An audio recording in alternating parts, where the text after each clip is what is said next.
of her head, with which she was regarding the cabin windows now. She had told him she was 23 and on her way to meet relatives in NOME. She had named certain people, and he had believed her. It was impossible not to believe her, and he admired her pluck in breaking all official regulations and coming aboard. In many ways, she was companionable and sweet. Yet out of his experience he gathered the fact that she was under attention. He knew that in some way she was making a fight, but, influenced by the wisdom of 63 years, he did not let her know he had guessed the truth. He watched her closely now, without seeming to do so. She was very pretty in a quiet and unusual way. There was something irresistibly attractive about her, appealing to old memories which were painted clearly in his heart. She was girlishly slim. He had observed that her eyes were beautifully clear and gray in the sunlight, and her exquisitely smooth dark hair, a neatly coiled and luxuriant crown of beauty, reminded him of Puritanism in its simplicity. At times he doubted that she was 23. If she had said 19 or 20, he would have been better satisfied. She puzzled him and roused speculation in him. But it was a part of his business to see many things which others might not see, and hold his tongue. "We are not quite alone," she was saying. "There are others." And she made a little gesture toward two figures farther up the rail. "Old Donald Hardwick of Skagway," he said, "and the other is Alan Holt." "Oh, yes." She was facing the mountains again, her eyes shining in the light of the moon. Gently her hand touched the old captain's arm. "Listen," she whispered. "Another berg breaking away from old Tundra. We are very near the shore, and there are glaciers all the way up." "And that other sound, like low wind, on a night so still and calm. What is it?" "You always hear that when very close to the big mountains, Miss Standish. It is made by the water of 1,000 streams and rivulets rushing down to the sea.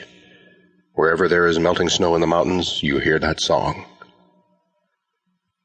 "And this man, Alan Holt," she reminded him.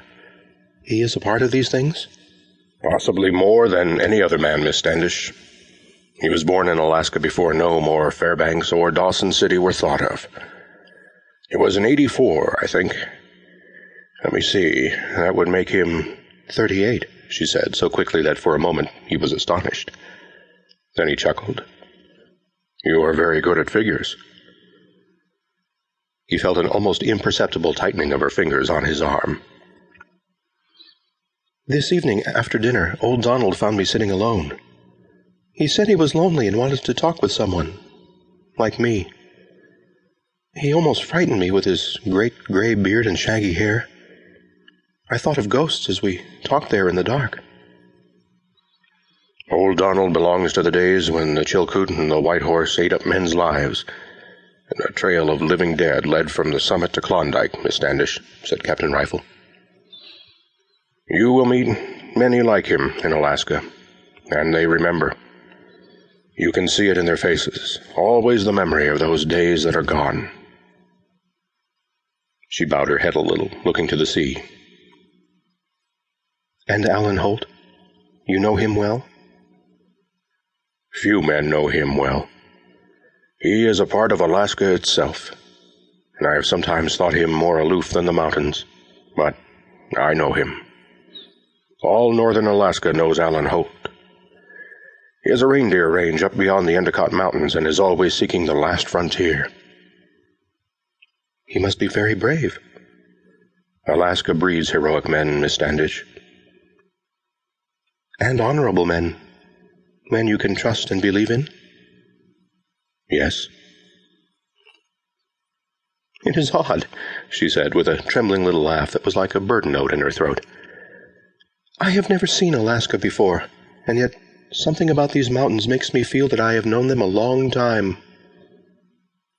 I seem to feel that they are welcoming me and that I am going home. Alan Holt is a fortunate man. I should like to be an Alaskan." "And you are an American," she finished for him, a sudden, swift irony in her voice. "A poor product under the